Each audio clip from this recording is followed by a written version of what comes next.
Uh, Ibzan, Elon, and Abdon. Um, okay.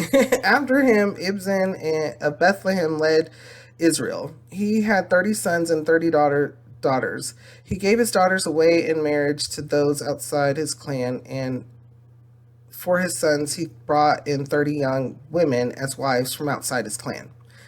Ibzan led Israel 7 years. Then Ibzan died and was buried in Bethlehem. After him, Elon the Zebulunite led Israel 10 years.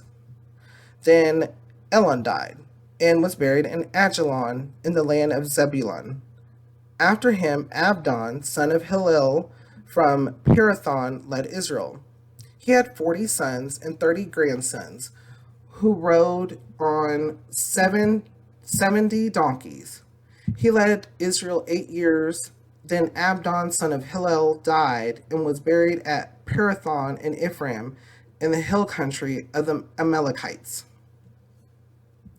Oh, also another thing, before I continue, um, with the previous part, you noticed how how back then they were using their speech. They were using their speech to tell who was from where. So that's another interesting thing. Has that changed? Do we use speech to figure out what other people are, whether it's good or bad?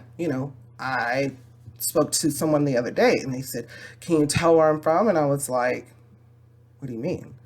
"Well, do you think I'm from this area?" And I'm like, "Yeah, sure. Like, I believe you, I had a conversation and I believe you told me that you were from such and such area." And they're like, "Well, I'm not. I'm from another area. I'm from Pennsylvania." And I was like, "Oh, okay, sure."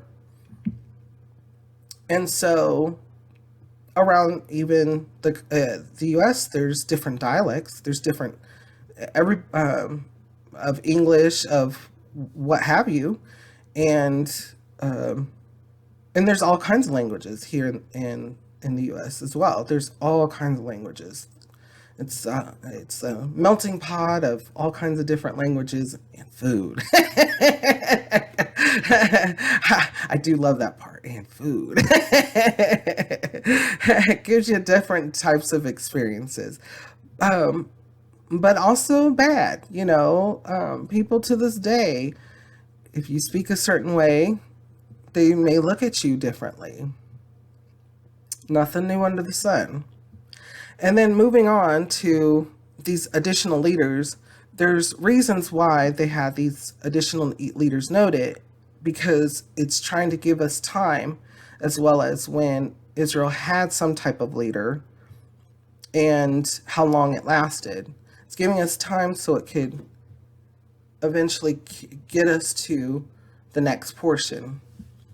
And so that's how they did it in the past, through scrolls and words and sayings, to make sure that they had particular points of interest in history, to make sure that they understood where they were going, how they got there, and where they were going to go. So, with that information, what kind of thoughts or feelings come to your mind? How does it make you feel, and what does it make you think?